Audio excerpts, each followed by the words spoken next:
Alright, this is a quick video on fixing up a broken wire in a sump pump.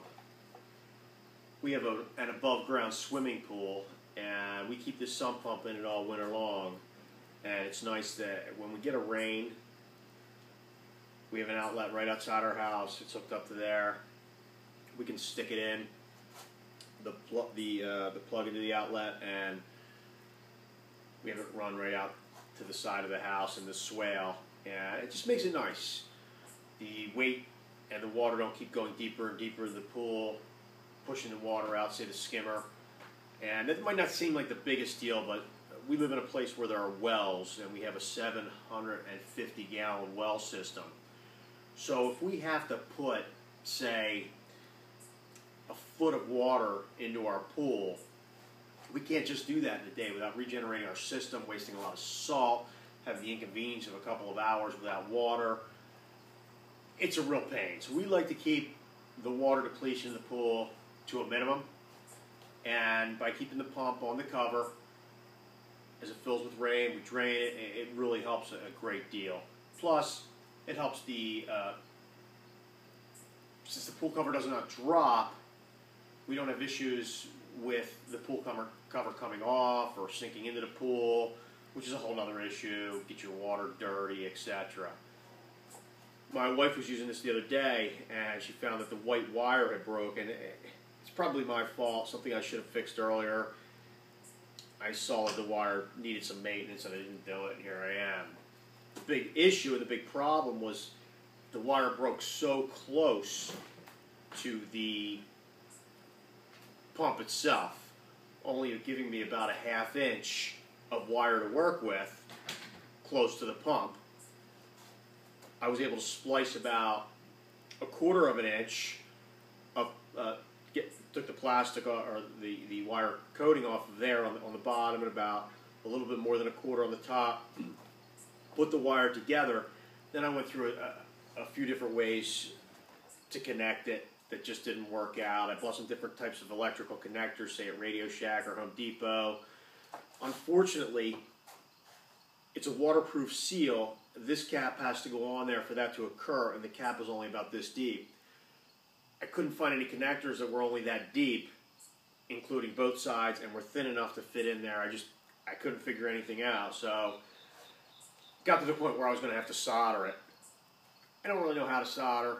I don't even have a soldering iron. I have a torch. I'm going to just step out of the frame here for a second and grab my torch. Not at all the right equipment for this job. An iron would be much more. In soldering, as far as I know, you hold the heat on the pieces to be soldered, hold the solder on there until it melts, and that's how you get a good bond. One day I was at Home Depot, and an old guy was standing there and said, "Would you like to learn how to solder?" And I said, "Sure."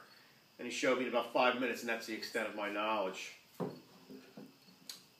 Either way, I wanted to get it fixed. It's not that big a deal. It's a cheap pump. I don't even like it. I would prefer to have a pump that had some sort of arm or a pressure sensor so that it would shut itself off, because if you know me, I'm pretty forgetful. And it's really easy for me to plug this in to drain the pool. When I wake up and have my coffee in the morning and I head off to work without unplugging it, then I remember when I get back to the office, and I have to call my wife and wake her up and ask her to pull it. It's just a big pain. But for now, I have it. It's paid for. My wife doesn't mind running it. She's not forgetful. So I went on this little trip to fix this. I want to tell you this. The brand is a Flowtech. My first instinct to fix this, unfortunately I didn't go on the internet and look anything up. I just dove right into it. Again, if you know me, that's how I am. And I removed these 4 screws at the top, thinking that's where the excess wire would be, the extra wire would be. Opened it up, found that it's actually they actually plug into the bottom of this. There's no excess wire that could be pushed through. I was way off base. Saw some water in there and thought, I'll get that out. Poured it out, and as I was pouring it, I instantly figured out it was oil. that was a bummer. At that point, I went online, looked into it. Apparently, 1 million people have done this. Very clear oil, electronic motor oil. Not something that can be replaced with, 10W40 or something off my shelf here. They're just not compatible with the electric motor. So a couple people on the internet said what's in there is pretty much a high grade of vegetable oil. Use something like that. I've very fortunately had some electrical type motor oil that could be used in this right in my garage. Unfortunately, I didn't have that much of it. So I said, what the heck? I'm going to try this out. I'm going to use this vegetable oil, see if there's any truth to it. And again, if this pump breaks, it's no big deal. I'll get one I want more anyway. I put that back together, got it plugged back in, and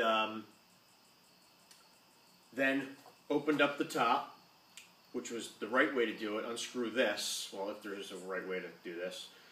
Unscrewed this out of here, pulled the plunger out, and then found out that they just plugged into another set. Luckily, there is a slot in here, and I'm not going to pull it back apart to show you because it was kind of tough, and you shouldn't, if you're doing this job, pull it out anyway. But it was nice that it was idiot-proof. There's a slot in it, so I was able to get it back on the right wires. Have the wires meet up with the right wires without having to, without having previously marked it. Pardon me if I'm a little bit. My allergies are acting up today, so it's been a really rough day. All right, so I'm not going to get into how I solder this because, frankly, you just don't want to know. But I did get a good solder on there, and without melting anything. And I have some tape on the ones that were not broken just because they were a little dinged up. I cut back some of the wire cover here, so it gave me some room to work. And I think I have it all back together now. So, once again, I was stepping out of the frame to get me a very important piece of my equipment, which is my extension cord, so that we can try this project out. As you can see from my extension cord, I do a lot of wire fixing. This is a previous job. During an outlet, before we had our generators, I had to, before we had our whole house generator, I had to rig my hot water heater up in a way that it could be plugged in to an extension cord to run to the outside generator, and I used this wire to do it. So it was cut, and I said, you know what? When I was done, it's a heck of a nice wire. I'm just going to keep it. I'm not going to just throw it away. So I fixed that up.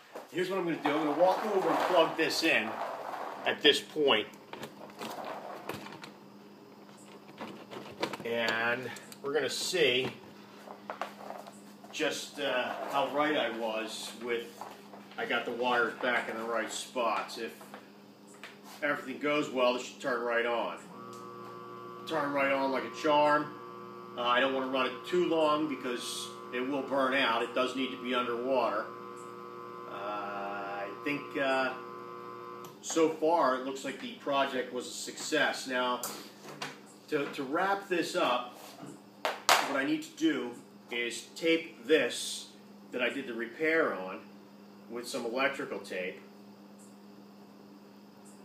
And I'm going to try to find my end here, which is always a task with my horrible vision.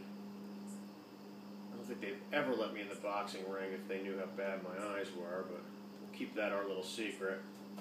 In fact, if my neurologist had anything to do with it, I'm sure I'd never be in the gym. But either way, this is something that I should have really done before I started up the camera. So I'm going to get myself a little bit of electrical tape, enough to first just get started on this job. And what I'm going to do, I'm going to just try to get a good cover on the solder itself. And then once I have that done, I'm going to go back in with a little bit more tape. Maybe a little bit better piece here. And I'm going to go over the entire thing and start wrapping it upward a little bit because, I mean, I'm still going to want to have a nice waterproof as possible seal on this. This is a submersible pump. The piece that goes underneath of this pump, the piece that goes underneath, or that the wires are going through, is actually a rubber bushing that's shoved back in here. It's the one that I refer to being idiot-proof and having the slot on it. So that will keep the water out, or at least should.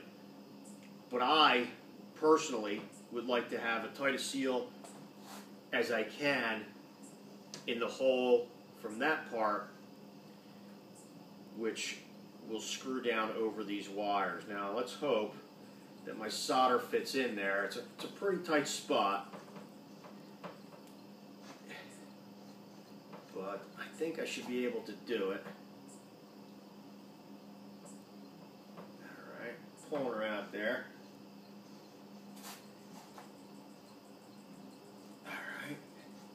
Alright, oh, guys, this is looking really good so far. Now, I had enough wire on there, it looks, that I at least gave it the same seal that this original plastic would have given it. And I'm just going to keep on screwing this until I have it in a pretty good spot. Alright, and then what I'm going to do, I'm going to grab my tape that fell off. I'm going to tape all these wires together. In a manner that will hopefully keep them as strong as possible. Twisting my tape here. Do that.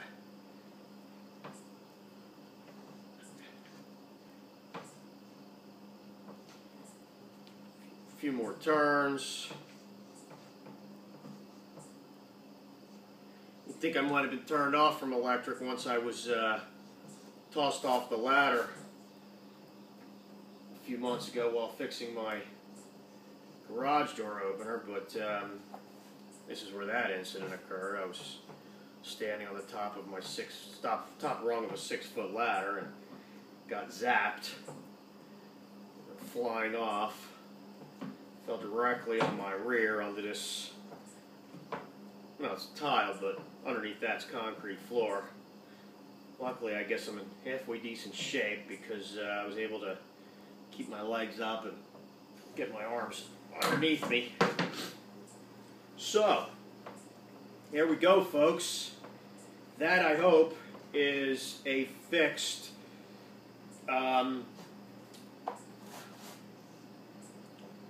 sump pump. We know it works. We checked that out. It really can never hurt. Quick check it one more time after the taping has been done. Make sure nothing broke loose in there. Again, if you can hear that, it fired right up. Sure you can hear that. I'm going to walk out back to the pool. I'm going to get this in the pool. I'm going to get it draining, and maybe just a quick bit of footage back there. So there you go. More guidance from a guy who knows nothing about the job he's doing. Have a great night.